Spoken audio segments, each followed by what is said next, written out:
everyone. Today we are very happy to have Sergei Gukov, who will tell us about going to the other side in algebra, topology, and maybe physics. Well, thank you for the invitation. Also, I should say that I'm here for the AI and math program. So I want to thank CMSA for kind hospitality. It's been a great week, very productive, and especially I want to thank Mike and Fabian and other organizers for organizing it. But Mike and Fabian were doing a tremendous job this week, so I'm really happy. So the only thing I regret is that it's Friday and the week is coming to the end, but it would be good to stay longer, or I'll be glad to come again if you invite me.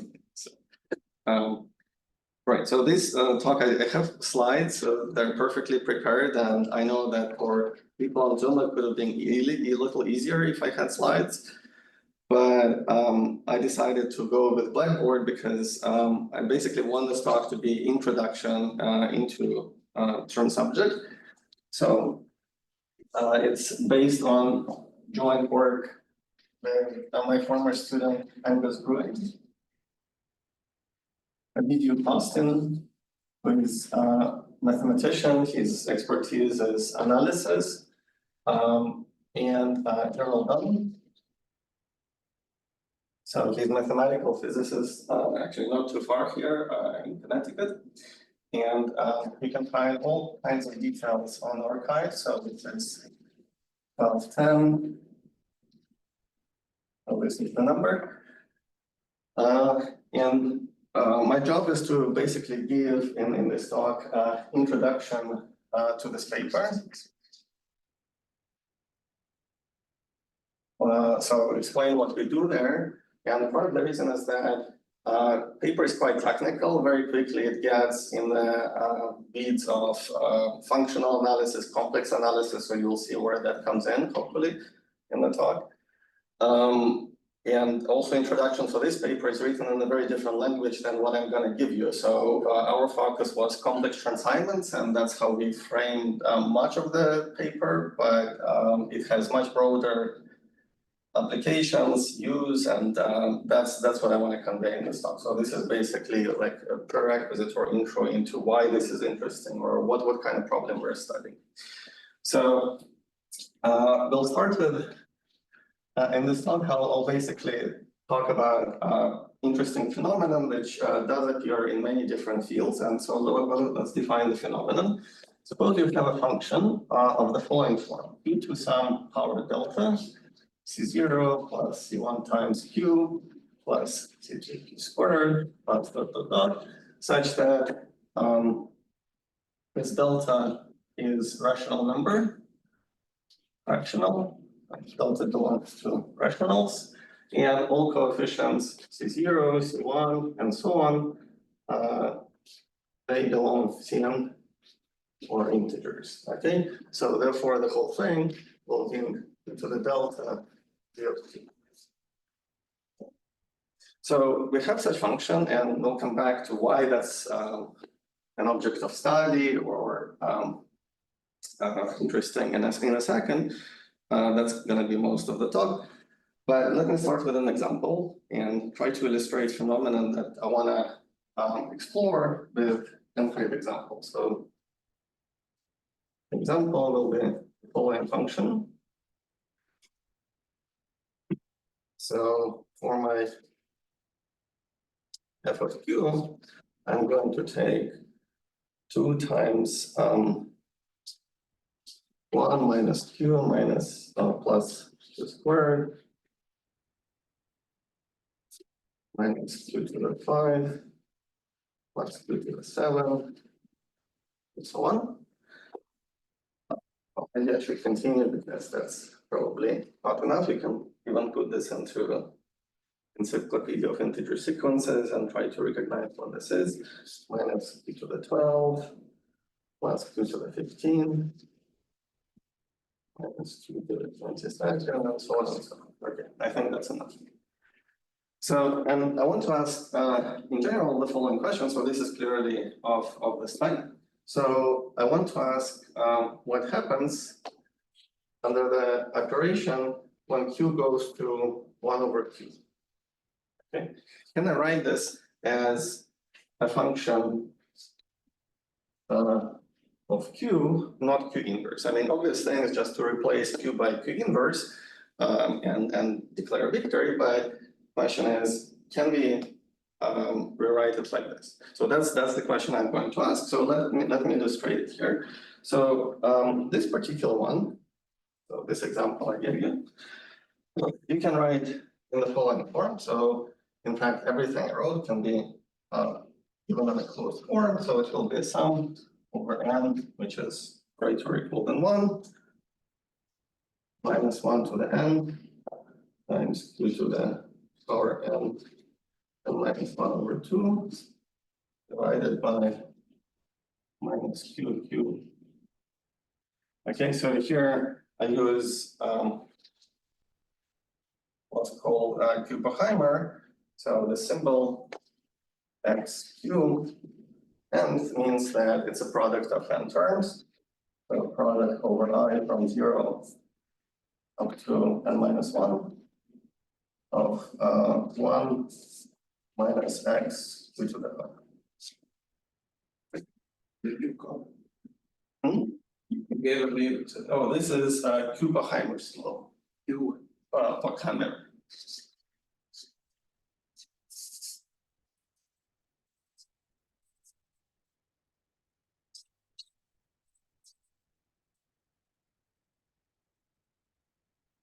So it's a finite product of n terms.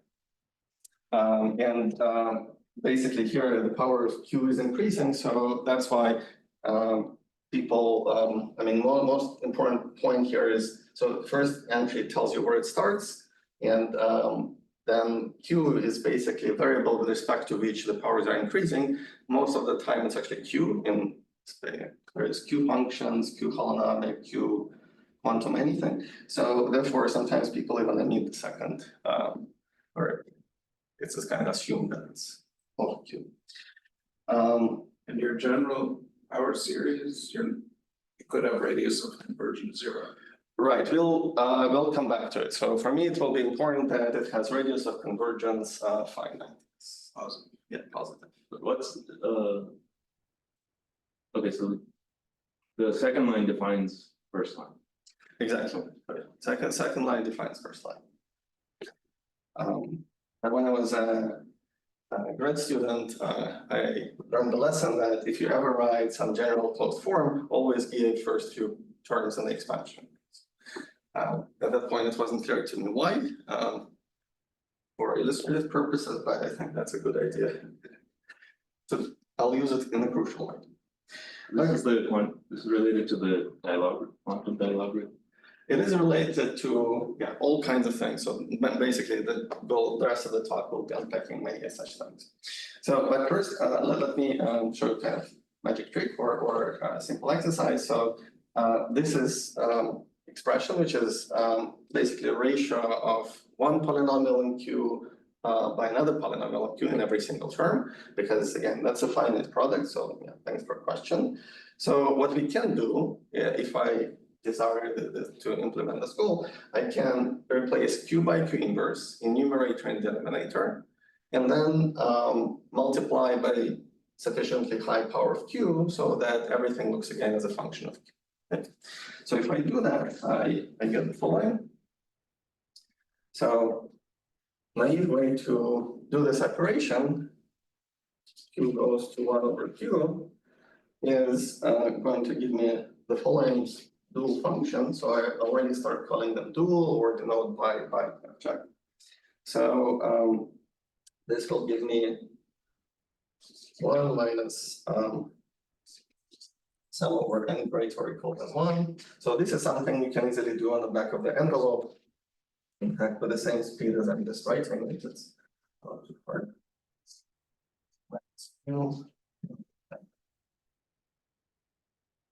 And just for concreteness, so the explicit form here will be 1 plus q minus 2q squared plus 3q cubed minus 3q to the 4 plus 3t to the 5, and so on and so forth. So again, I'm following my advice advice I learned to present several first three coefficients. So a couple of things we see here that this Q series was relatively sparse. So there are many gaps between, say, 7 and 12, where some powers of Q did not even appear, so they had 0 coefficient. Here it's not quite true. Every single power of Q does appear. Also, coefficients here, they're kind of small. They're basically plus minus 1s if they're not 0. And here they seem to be growing. If I continue this, you'll see that they're actually growing very, very fast. So it seems like these two sides are very asymmetric. And notice that I'm already started using the word sides. So for this dual operation. Okay. So that's my dual function. But now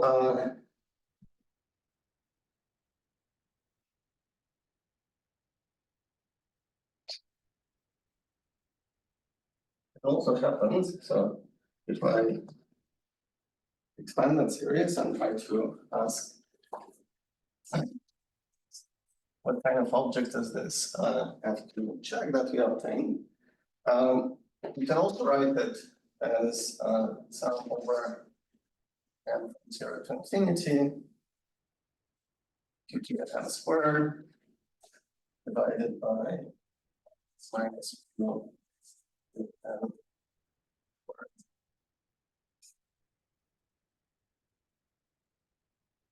And particularly if you expand it, you'll obtain exactly the same first two terms. So in fact, all of the terms 1 plus q minus q squared plus q and so on. So exactly the same.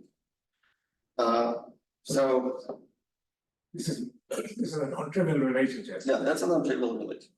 It just happens that this particular dual object that we found by simple operation can be written in this so-called Q hypergeometric form in several different ways. And this is one way, but here's another.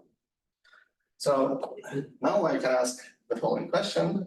So since we are playing with this operation Q goes to Q inverse, that's going to be the gist of the story. What will happen if I apply this transformation to this form, because it's still of the same type. So it has finite polynomial in numerator and denominator. So it's a rational function Q. So I can again invert Q in everywhere, multiplied by sufficient power of Q. So something will come up. So let's try to do that. So if I here implement Q goes to inverse, so this will be f of Q check, and then maybe I should write red check, because this is not exactly what we obtained originally, but I'll apply the same transformation. So this funny thing then comes out to give me the following. So sum over n from 0 to infinity, q to the n, minus q n squared. And yeah, so it doesn't look the same as our starting point. So this was our starting point. Now, if this duality operation is supposed to take us back, because if you apply Q to Q inverse twice, maybe you should go back. But here it's very easy to see that it doesn't happen. So in particular, we get 1 plus Q. So this already looks very different. Minus Q squared plus twice Q cubed minus 4Q to the 4, and so on and so forth.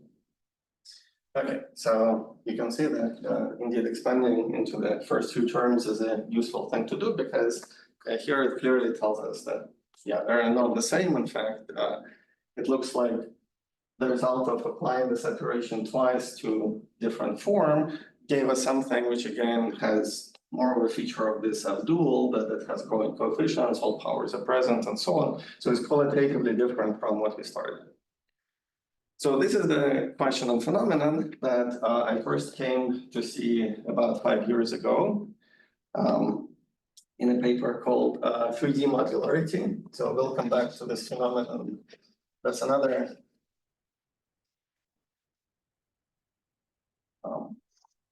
Suppose I did that operation to this expression.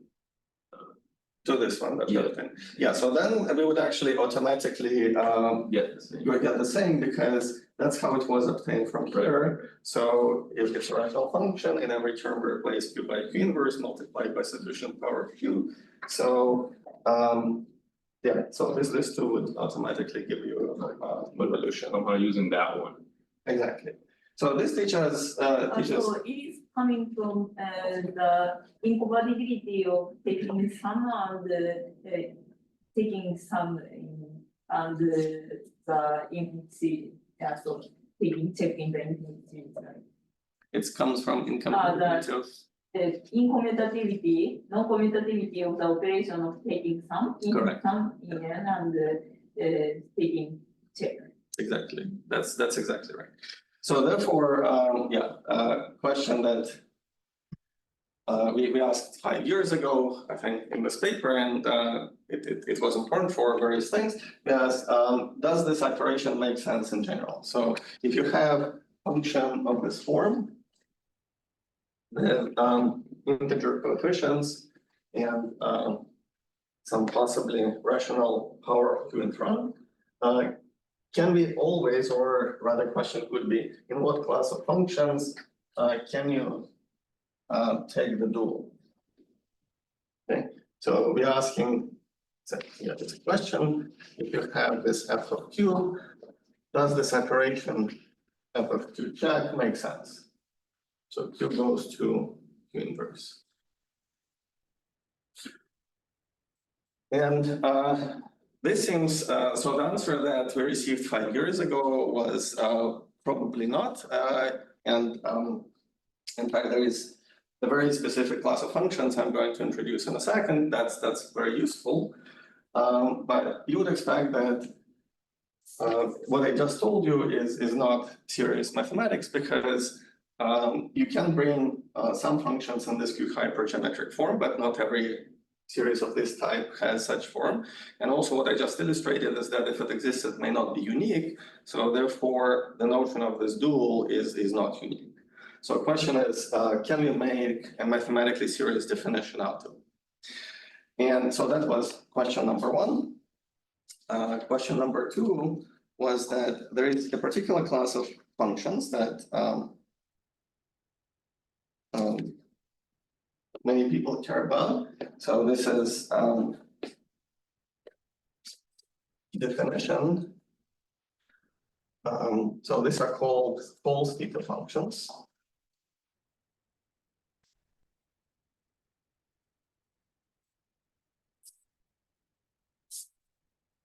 And, usually they're denoted by psi or psi tilde and have two integer labels, b and a, such that you can write it in Q-series expansion very much of the form that we were using. So the coefficients are denoted by lowercase psi.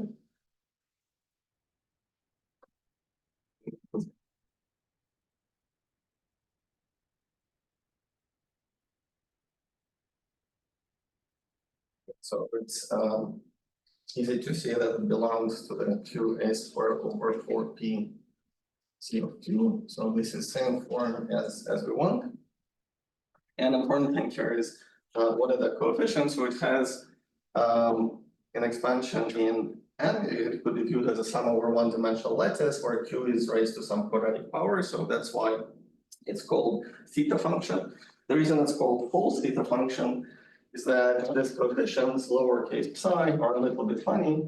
So psi 2p a of n is either plus minus 1 if n is congruent to plus minus A1 2P. Or 0 otherwise.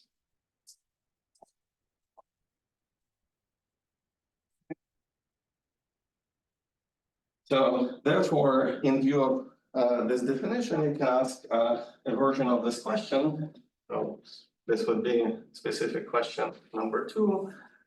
Suppose somebody gives you or pretends to give you a definition or say that such operation should exist or describe it. This could be viewed as a stress test. So take this infinite class, it's an infinite family labeled by 2 integers, P and A. As you can see, A is only meaningful mod to P. And give me the dual, meaning psi tilde P of A as a function of T. Okay. Why this is important or why this is useful, I'll try to explain in a second. But example I gave you in the beginning is precisely of this form. More specifically, the function f that I used in that example is a linear combination of 4 such psi tildes. And in many domains that I'm going to review in a second, various areas of mathematics and theoretical physics, such phenomenon started appearing about 5 years ago. And when it appeared, it always appeared sort of through examples or isolated families. And typical f, analogous to in the definition that we're using, would be typically a combination of several such psi tildes. For example, psi tilde for given value of p, some value of a, then same value of p, different value of a, and so on and so forth. So typically, either 2 or 4 of these guys. And one of the questions for practitioners was, is it really special that some linear combinations of these psi tildes have the dual, or can one expand the class and apply this duality operation to just individual psi tilde, to individual false theta function? It was completely unobvious because in many different areas, somehow linear combinations are more important than individual or appear naturally rather than individual. And this is obviously part or sub-question of a more general one, but it's very concrete. That's a stress test. And simple versions of this go back to Ramanujan. So Ramanujan studied 15 or so transformations of this form. Then some of them were extended by Gordon McIntosh much later, almost a century later. And again, there were only finite number. Whereas here I'm asking for whole infinite family. So obviously I'm asking a lot more. And for this reason, people who like Ramanujan know some of these functions from different points of view immediately told us that 5 years ago, the answer was definitely no. So no to this question, and therefore, because it's a subset of this question, probably no to the bigger one. So now I want to claim that the answer is actually yes. So that's an exciting part of this work, which appeared a little less than a year ago with Angus Gruen, Gerald Dunn, and Eugene Wigner. That first of all, the answer, we try to make a meaningful definition in mathematical sense, what conditions one needs to have to allow this operation. And secondly, there is a concrete machinery, which is where this analysis comes in, that allows you to reconstruct these duals. Okay. So that's the kind of summary of what's going to happen. So then my job now is to explain why is this a meaningful question. So then maybe I should pause if there are any other questions. So in practice, what makes you contemplate the Q as a 1/2 operation? Okay, so that's basically the rest of it. So it has different meaning in different areas of math and theoretical physics.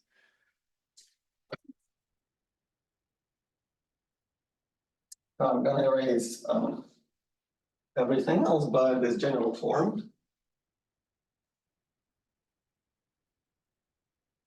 The remaining time, my job is to motivate and answer precisely. Discussion is going to be for this general form, or you're going to restrict? For this general form, so restrict meaning to the false thetas, or For example, it could be radius of convergence or? No. So now I'm slowly moving toward explaining the origin of the question, and in all areas it will be, we'll see that it's critical to have finite radius of convergence. And for our methods in this paper, so for example, like I said, we advocate for certain class of conditions under which this question should make sense, and the answer is unique. That requires radius of convergence to be 1, or at least 1. So that's probably something, again, I'm not going to list all the conditions, there are actually quite a few of them, but that's one of them. And since you asked already a couple times, I should definitely even report it. Right, so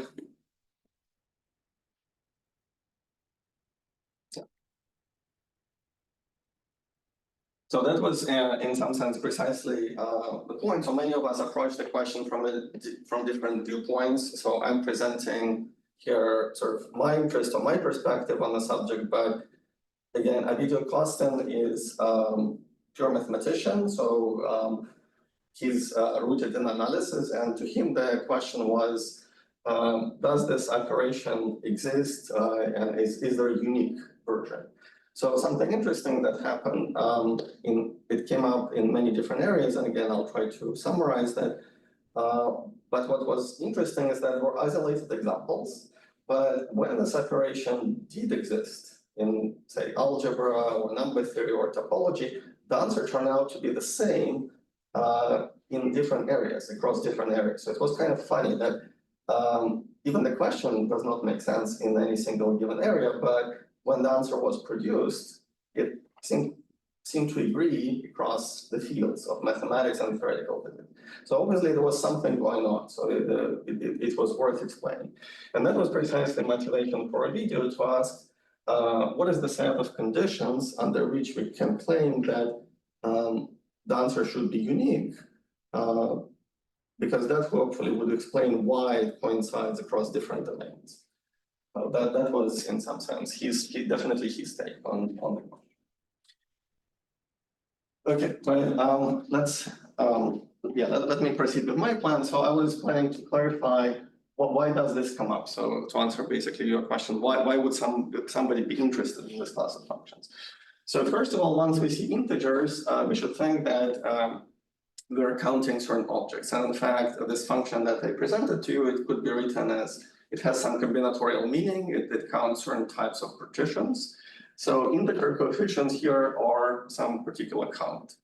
So you can think of it as counting black hole microstates, similar to what Strominger did across the road many years ago, or counting states in some other physical system. So example you can keep in mind is that there is a set of energy levels in your system,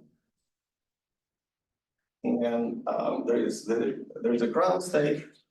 So that's energy delta is very close to delta, and then you try to form a generating function. So this f of q would have a meaning simply of sum over n q to the en, possibly with signs, because which is very common for supersymmetric systems, if you're counting some BPS states, again, as Strominger and Waffe did, for example, but it doesn't have to be supersymmetric. So here, simplest example to keep in mind, and maybe that's actually a good illustration of this phenomenon, is let's just take harmonic oscillator, right? So if we talk about harmonic oscillator, then this function f of q would be q to the half, because ground state energy of harmonic oscillator is 1/2 of h omega. And then we have 1 plus q squared, and so on. We have integral spaced set of states. So very much like my picture illustrates. So that's easy to write. It's going to be q to the half 1 minus q. So this has not such a bad radius of convergence. So we see that it's a good function. And this operation q goes to q inverse is easy to implement. So here we don't need anything too sophisticated.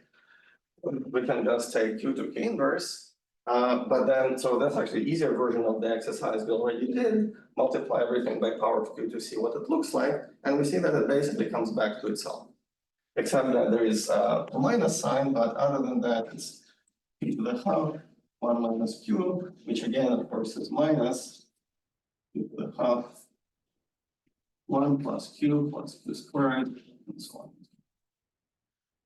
So that's a very simple exercise, and one thing it illustrates is that it has nothing to do with, in physics language, Bosonization from ionization.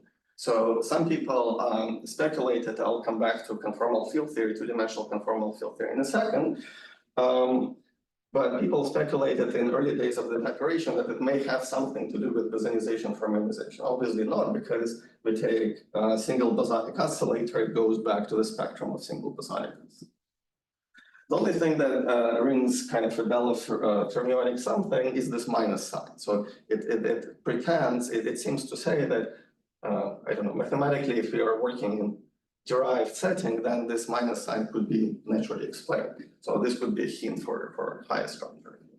But other than that, it's bosonic oscillator could say is solved too. So another similar exercise of the same type. So basically now we'll play the game of thinking about these functions as encoding either enumerative problems, counting of objects, or encoding spectra of physical systems. So another good candidate for this function, f of q, is 1 over Dedekind eta function. Or in other words, 1 over q to the 124 product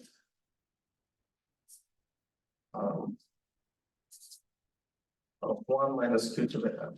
So this is similar to our Kuppenheimer. So I mean, in fact, this is sometimes called special version. It's infinite Kuppenheimer.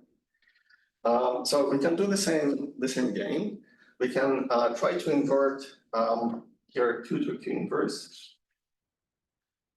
By the way, I should say that just like this is simplest quantum mechanical 0 plus 1 dimensional system, single boson. This is basically single boson in 2 dimensions.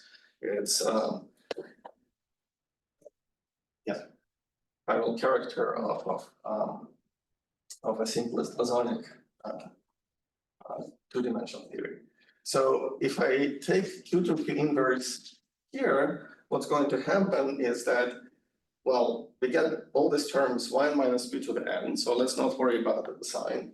So at first they'll become 1 minus q to the minus n, but then of course I have to multiply everything by q to the n, right? Both numerator and denominator. So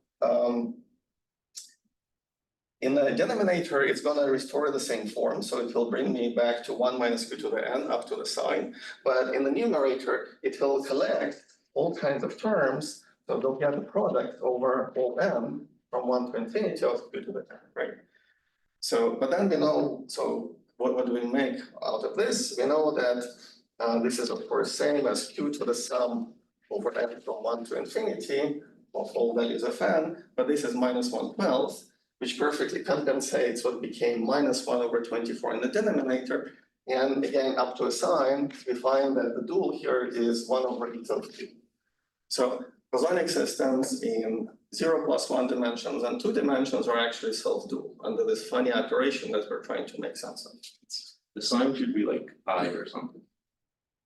Again, let's not worry about signs because already here it indicated something interesting. And yeah, so here it would be minus 1, so exactly. 1 plus 1 plus 1 plus 1. Exactly, you're right, even more delicate. So that's why I said let's ignore signs. But one important thing that it clearly points out is that it has nothing to do with bosonization from ionization. Because if it was, here 1 minus q would have to go into numerator, and here the whole Dedekind eta function would have to go to the numerator. And we definitely don't see this. Okay. So that's a good thing to note. And now this example brought me to the realm of 2-dimensional conformal field theory or vortex operator algebras. And in fact, this this function or a large class of such functions, big supply, comes from characters of two-dimensional CFTs or logarithmic CFTs. So I mentioned that there are many different systems, many applications where such functions appear. So one particular class, which our example led us to, is precisely the class of two-dimensional CFTs or log CFTs.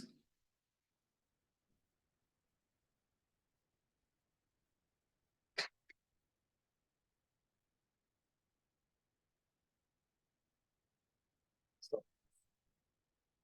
CFT2 or logarithmic vertex operator algebras is one class where candidates for such functions are simply characters of various modules. So I'll just write this topologically, but hopefully it's clear what it is. So the reason I say logarithmic is because, of course, it's interesting to apply this to usual VOAs, but these days, logarithmic VOAs or logarithmic CFTs are interesting on its own right. So that's a very active area of research. And in fact, the very first example I gave you, where we had this conundrum, which way does the dual go? I mean, what's the right dual? So we were stuck. That was actually an example of a character of a logarithmic vertex algebra. So many of these mock objects or other peculiar modular objects find their natural way into the subject of log VOA as characters. So therefore, it's natural to extend the class of vertex algebras, which are interesting and cool, to a larger class of logarithmic ones, where we allow logarithms and correlation functions. But as characters, they'll have not quite exactly modular properties, but more peculiar properties, and that's actually interesting. So this is one big supply of such functions, but then the question that I owe you answer to is, what is the meaning of this operation? Q goes to Q inverse. Why would somebody even ask this question? So this is actually quite probably one of the mathematically heaviest domains where this appears, and it goes by the name of Kazhdan-Lusztig correspondence.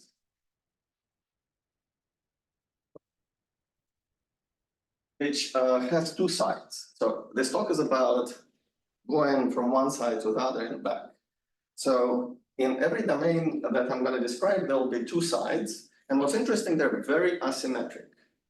So you should think of this operation as a duality. If I have time, I'll come back to physics and show you that it is a duality of physical system.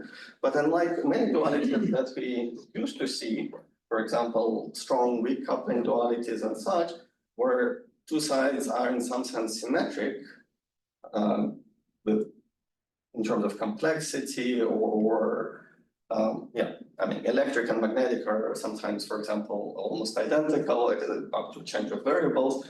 Here, the two sides are very, very asymmetric. And we'll already see it, we already saw it in the context of our first example, because Q expansion in one case was very sparse, was not very dense spectrum in this physics language. But on the other side, everything was pretty dense. All powers of Q appeared, coefficients grow very fast. So we had lots and lots of states contributing to this function. So the same is true for this Kazhdan-Lusztig correspondence. So what is Kazhdan-Lusztig correspondence? It's a relation on a mathematical side between quantum groups. So it basically says that objects related to quantum group for some choice of Lie algebra and so on are in natural correspondence with various other objects related to vertex algebras or logarithmic vertex algebras more generally, or affine or chiral algebras. So there are, I mentioned objects. By objects, one can mean lots of different things. Most typical way of saying this is that you have a category of representations for modules. So if I do this and say that you expect equivalence, that's an approximation to the statement, one of the statements that being studied. but there are many other things one can ask. So more precisely would be like representations of that and representations of the affine vertex algebra. Exactly. Right. Well, there are again many different variants, and sometimes you can ask, for example, in this logarithmic context, that will be non-semi-simple version of category of quantum group. So non-semi-simplicity is synonymous to logarithmicity. And here, for example, this non-semi-simple quantum groups or their categories, they have large center. So you can also ask what happens to center on this side. There is an analogous statement here, and so on. So there is a whole dictionary. Right? And then this whole dictionary is basically what these days people call Kazhdan-Lusztig correspondence, quite generally. We don't have to go too far. Maybe actually, one thing I want to say that in physics translation, it means the following. So logarithmic VOAs, of course, to physicists are synonymous to CFTs. So in particular, this is equivalent to saying that they're studying logarithmic conformal field theories in 2 dimensions, or their chiral spectrum, chiral side, or elliptic genera if you care about such things. So what would be on this side? It's again, it's a correspondence. So since late 70s and early 80s, it's known that some structure of 2-dimensional conformal field theory survives particular deformations which make theory non-conformal. So if you consider so-called integrable deformations of CFTs, so they just are QFTs, not conformal. So they actually contain a lot of information which is nicely encoded in the structure of a quantum group. For example, scattering metrics, other aspects are captured by quantum groups. So for physicists, this would be a natural version of, or that's where Kazhdan-Lusztig correspondence basically is rooted or comes from. So first, people like Zamolodchikovs and others, they studied relation between integrable QFTs and CFTs. That's in the way how quantum groups actually were discovered, and then this dictionary is physics origin of Kazhdan-Lusztig correspondence. But let me come to the math side, which is again active subject that's interesting on its own right. And here what happens is that it's easier to approach this question when Q is a root of unity. So we usually on this side take Q to be, so that's another Q, not to be confused with that one. So maybe I should call it T of the form e to the 2 pi I over k, where k is some integer and usually called level. But this duality or correspondence originally was studied in the context where k is of negative value. So it's on so-called negative side, negative Kazhdan-Lusztig zone. And here you can ask, okay, what about the corresponding characters? So now I'm going to use Q and so on and so on. And the actual question in this business was what happens if k goes to minus k? And it sounds like a very innocent operation, but if you look at papers on Kazhdan-Lusztig correspondence, even those going back to late 80s, early 90s, they all talk about negative Kazhdan-Lusztig zone, where k is negative. The choice of sign is not so important, maybe it's historical, but it's important that it's completely asymmetric. And if negative k is something that was addressed before, one of the questions which is still open up to present day is what happens, what is Kazhdan-Lusztig correspondence for positive k? Why is it a non-trivial question? Non-trivial question is because when we talk about, so k, the level, if you think about simple CFTs like chiral algebras and current algebras, so their k appears as overall coefficient of a conformal vector. So on this side, we have conformal vector L naught, and in Shugawara form, it would be something like k, j, normal order, plus possibly other things, and so on. But the important thing is k appears in front of everything. So therefore, what I'm asking, inverting sine of k is basically taking modules of, so energy now goes down, so this is my picture with energy, taking the module of my conformal field theory or logarithmic algebra and trying to put it upside down. Okay, so first this operation should have no right to exist because I'm basically taking bounded spectrum and turning it into unbounded spectrum. So that's why it's a hard question. Physically or mathematically, it doesn't matter how we approach it. So the only thing that one can hope for is that you flip it upside down, and then so you naively operation k goes to minus k, which is at the level of character would be q goes to q inverse, because we are reporting everything with minus the energy rather than plus the energy. So naively we would get this kind of object, but we should put it in code because, again, with respect to energy going down, it has no right to exist. It's unbounded spectrum. So maybe we can find some kind of resolution if, again, we work in world of complexes or some derived setting where it can be written as a combination of objects like this. In fact, probably infinite combination. And that's actually the picture that seems to emerge these days. So people like Dennis Gatesbury and some of his students and also other students are currently working on it. It's a very active area of research. So if you try to ask what is Kazhdan-Lusztig correspondence on both positive and negative zones, that's basically the question we're asking. But these developments are very far from telling us what the characters are on the dual side. So for example, what happens if I take a character and try to rewrite it in terms of something more simple? So or what does this operation do? K goes to K inverse or Q goes to 1 over Q to log the other. So that's not known. And in some sense, that's why this work can shed some light on this question. So the question exists. It's quite non-trivial, and except for maybe a couple of 1 or 2 examples that were already in literature, there is no direct way to answer it in this field. Okay. So does it make sense? Is this clear? Doesn't K appear in the denominator?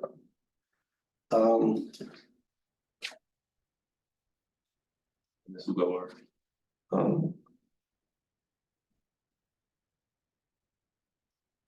I think it's a numerator, but I may be wrong. I think it's a numerator. Yeah, I don't know. Sorry, is it correct to understand that if it is not log BOA, but BOA, the answer is simply the modularity? Well, Q inverting is the part of the modular transformation. Minus Q inverting. No, not quite exactly. So so there is this right. So even in the usual case, it's still interesting because this operation takes us from upper half plane to lower half plane, whereas usual modularity keeps you in the upper half plane. So this is important because there is a sign, which I think you know. You mean if you are interested in the transformation mapping Q to minus Q over 1 over Q, then your problem is easy. So say it again. I mean, you say that the no existence of the minus sign is important for you. Well, my minus sign is in a sense that we're interested in operation Q goes to 1 over Q. Yes. Yes. And the modular transformation is Q goes to minus Q over 1 over Q. That's different, I agree. But are you saying that I'm confused so that I mean, it's different from modular transformation. If I write it in terms of tau, so Q would be e to the 2 pi I tau. And I'm asking actually tau goes to minus tau. Yes. Whereas, so that's not part of the modular transformation. So modular transformation will be minus 1 over tau, or tau goes to tau plus 1, this kind of thing. But so this is not an element of SL2. Yeah, but still which is simply taking sign. So you can think of originally you're interested in transformation as a combination of Q goes to the usual modular transformation and just minusing the variable and taking minus of the variable is very simple operation in the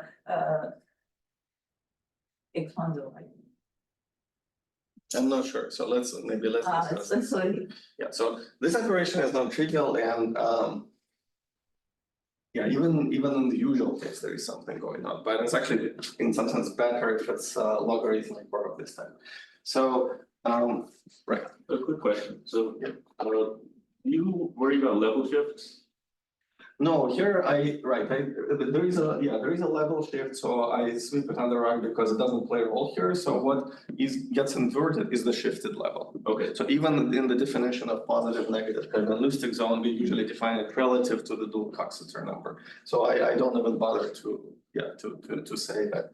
So this K is already K shifted. is the renormalized. Exactly, is the shifted K. So by the way, that also brings me, it is in the denominator because it doesn't exist at critical level. Okay, so that's a good point, but then J's have K in there. So I think once we unpack everything, it should be in the numerator. Okay.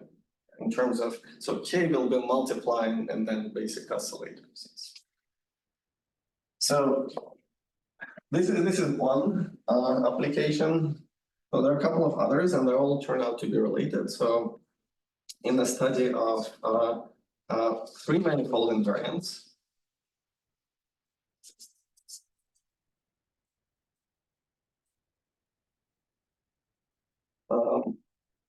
there is a class of invariants denoted that hat, which is produced from also quantum groups, but here we're discussing quantum groups at roots of unity, whereas in this context there would be a generic Q. And the operation of taking reverse orientation on the manifold should result morally, so that's why I'll write it in codes, as operation of taking inverting Q. So that's also not so hard kind of to see, but I don't think I'll have time. You can think of analogous four manifold invariants like Maxwell-Witten partition function. It's also of the same form. It's a Q series for any say four manifold.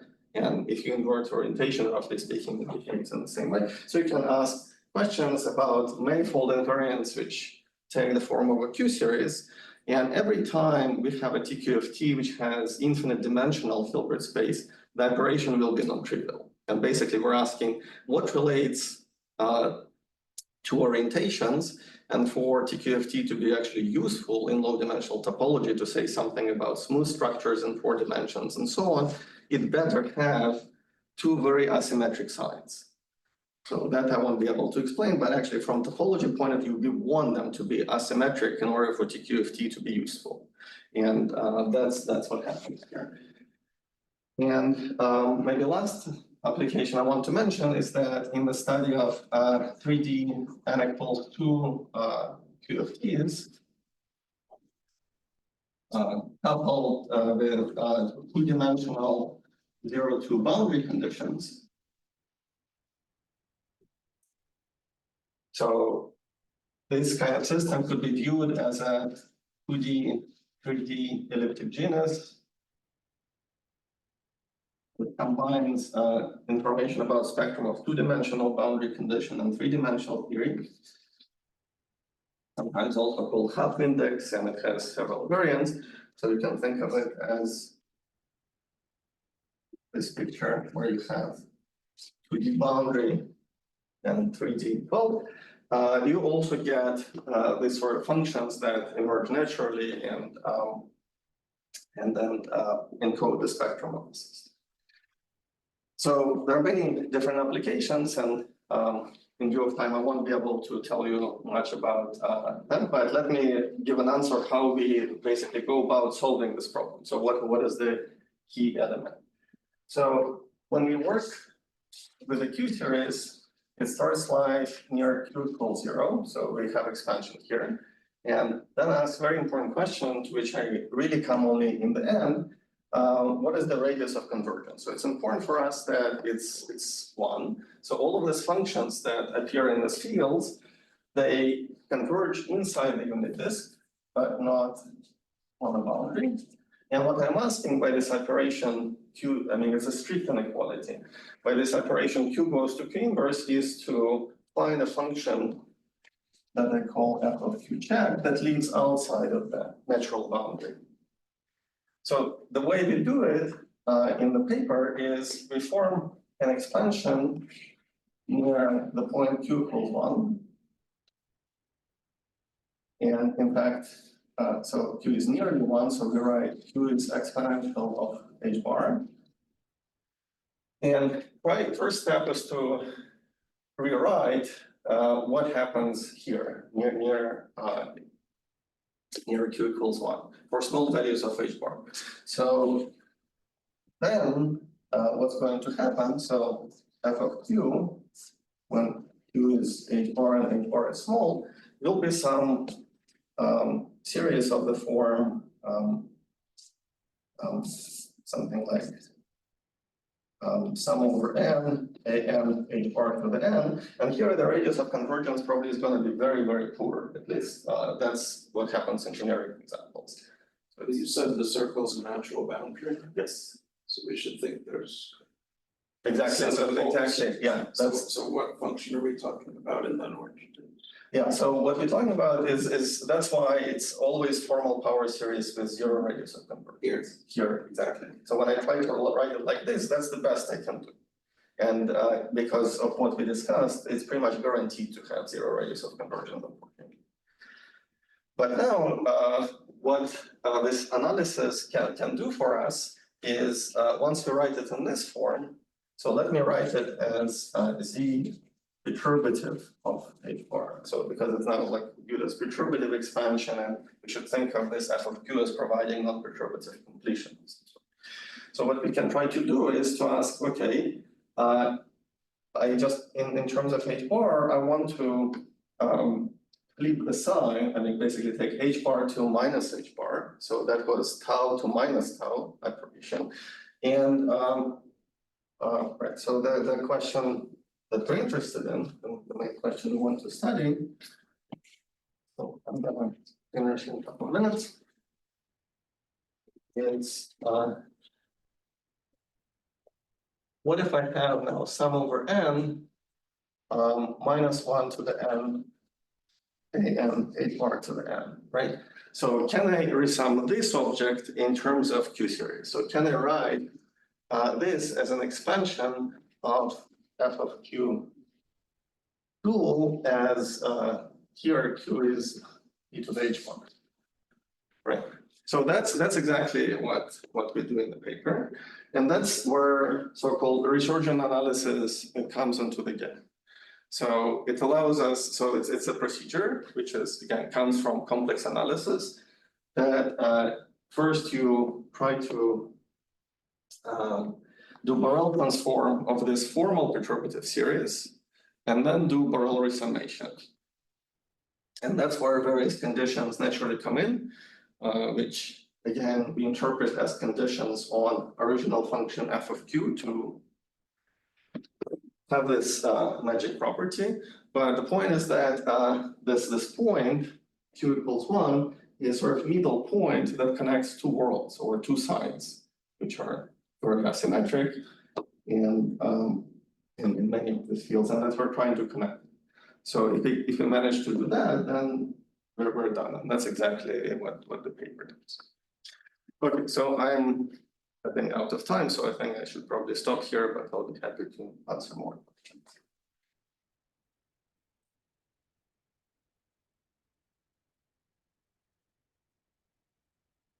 At the beginning of the talk, you mentioned that in one duality frame, the terms are sparse, and in the other ones, there are all the terms appear, but the coefficients also. Is there a relation between the powers and the growing of the terms of the coefficients? Growth of the term, not in any obvious way. There is a very sort of highly non-trivial relation that, in all of these problems, the coefficients that I think I called Cn, I don't remember this word, this is different from these perturbative coefficients. They have to grow as exponential of square root of n, more specifically, square root of 1/6 coefficient C effective times n, and then in general there is also here r times 2 pi I n. R is a rational number, and C effective can be, unlike the usual case, it can be general complex number, so it's not necessarily positive real number. So I also have to put here real part.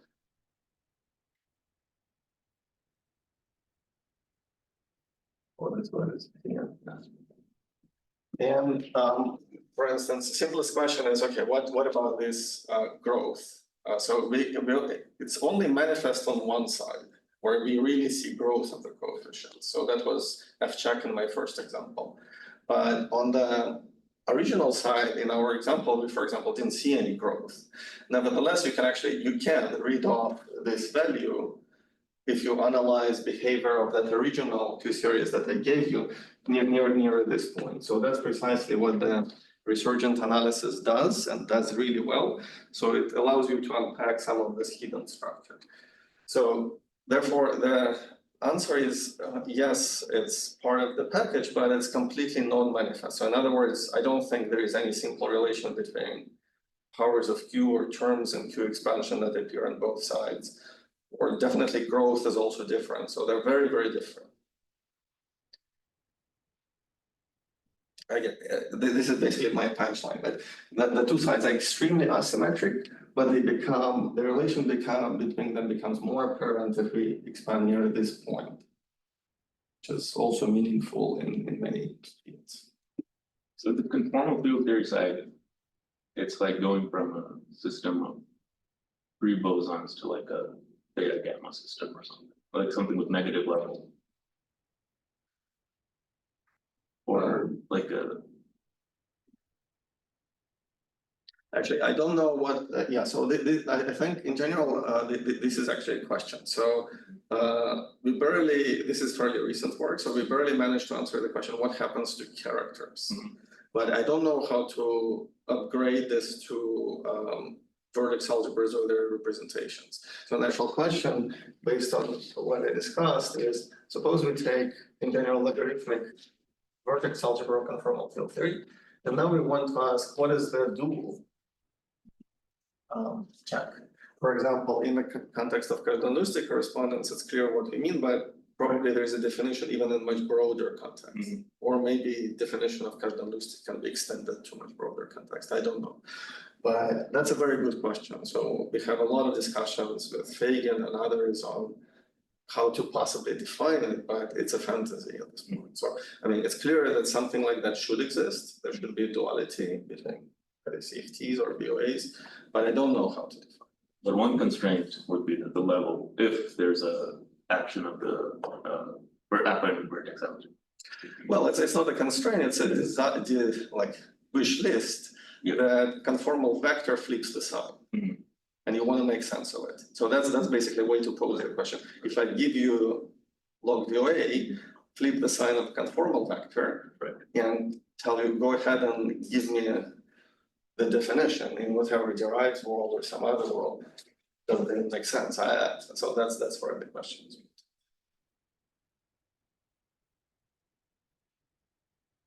Are there any other questions? If not, let's thanks again. Oh yeah, and we're going for